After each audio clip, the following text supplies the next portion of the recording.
जो सबसे पिछले पायदान पर है। क्योंकि आज हम जिसकी बदौलत है, हम भी कोशिश करें कि कोई हमारी बदौलत, क्योंकि बाबा साहब ने तो सिर्फ अपना अपना सोचा होगा, तो हम वही रह जाते हैं।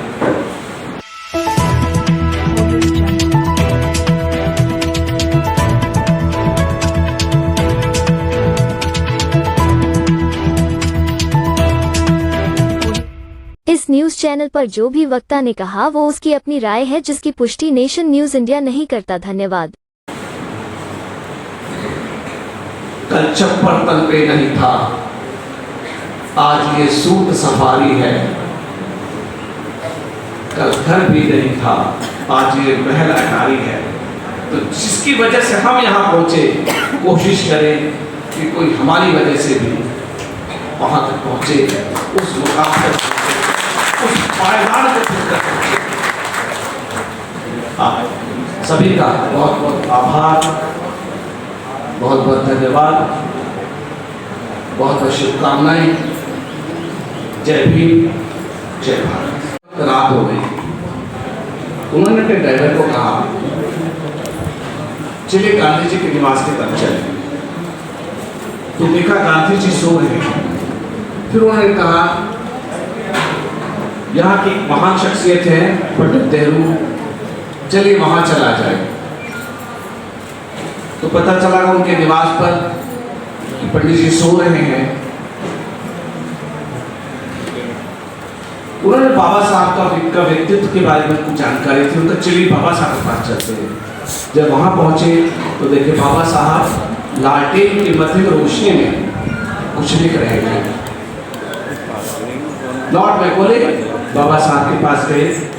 पहले मैं गांधी जी के पास गया, फिर नेहरू जी के पास गया, सभी लोग सो रहे थे। कितनी रात आप जाग रहे हैं? बाबा साहब ने कहा कि वो लोग इसलिए सो रहे हैं क्योंकि उनका समाज जाग रहा है। मैं इसलिए जाग रहा हूँ क्योंकि मेरा समाज सो रहा है।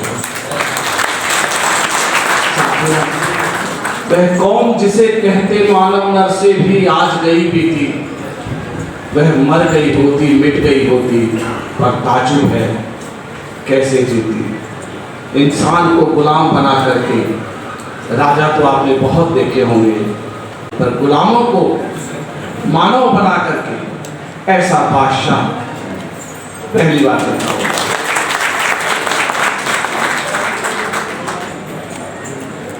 यही उनके व्यक्तित्व की पहचान है, यही उनके व्यक्तित्व की छाप है। जब वो छोटे थे तो अध्यापक ने पूछा, आप लोग जानते हैं कि कक्षा में बैठने की उनको अनुमति नहीं थी, वो बाहर बैठ के पढ़ते थे।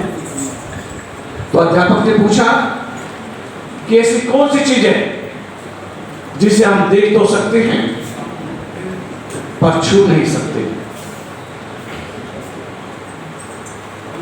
तो छोटे से छात्र भीमराव अंबेडकर ने कहा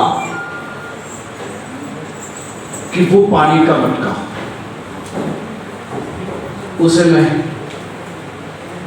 देख तो सकता हूं, छू नहीं सकता। तो जिस छात्र को कक्षा में बैठने की अनुमति नहीं थी, पढ़ने की अनुमति नहीं थी, वो छात्र इतना पढ़ा कि उसने इस देश को विश्व का सर्वाधिक सर्वश्रेष्ठ सर्वोत्तम संविधान देना।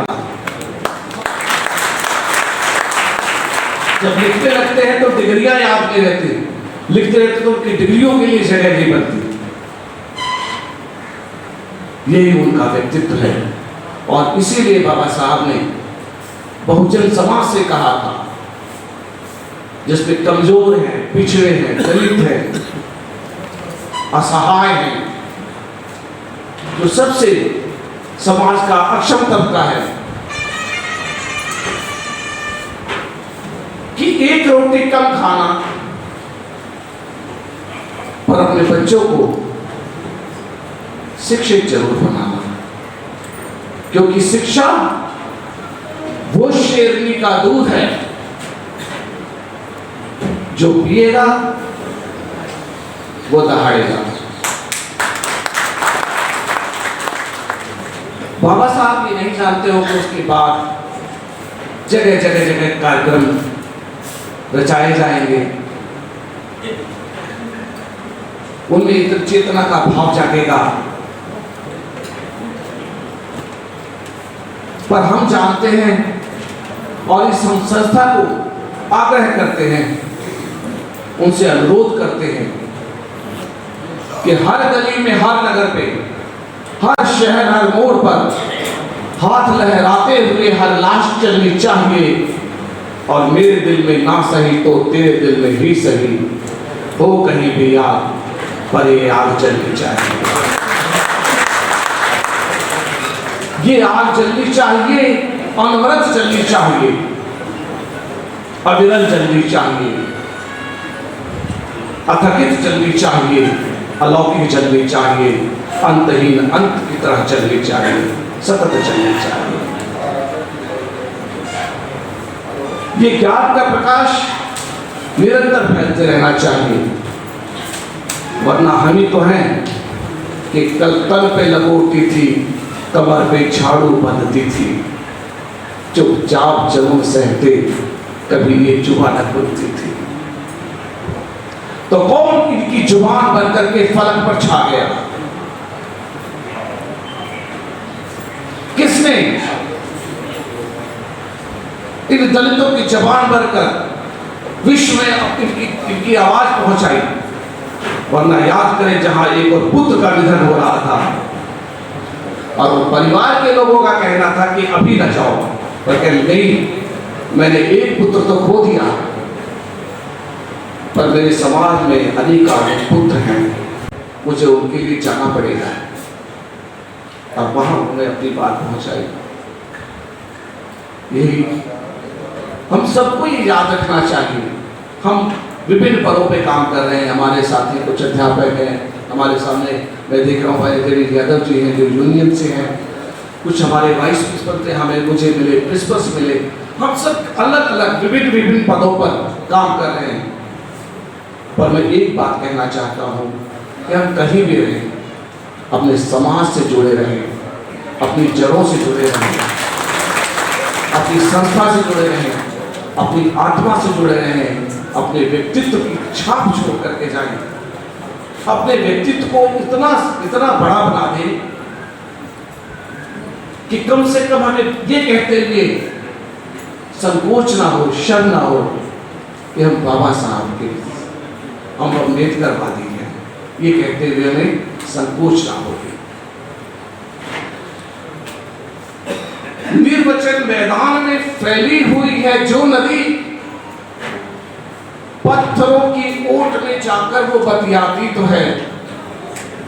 इस नदी की धार में ठंडी हवा आती तो है, नाव चर्चर ही सही लहरों से टकराती तो है।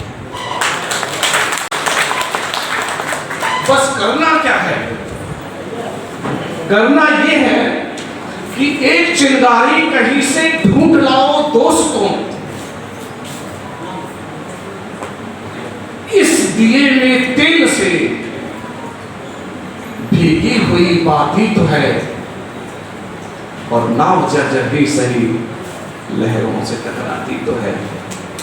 इस अंधेरे की सड़क उस भोर तक जाती तो है, और निर्वचन मैदान में फैली हुई है जो नदी कितनी शांत है, कितनी शांत फैली हुई नदी है। तो निर्वचन मैदान में फैली हुई है जो नदी, पत्थरों की ओट में जाकर वो बतियाती तो है, और गम नहीं उपलब्धियों के नाम पर कुछ हो न हो, आकाश से फैली हुई विस्तृत ये छाती तो है। तो ये आवाज चलनी चाहिए, ये काफिला चलना चाहिए, ये कारवां चलना चाहिए, और सतत चलना चाहिए। हम सभी लोग इस भावना के साथ कि शिक्षित बने, संगठित रहें और संघर्ष करें। उस press the bell icon on the YouTube app and never miss another update.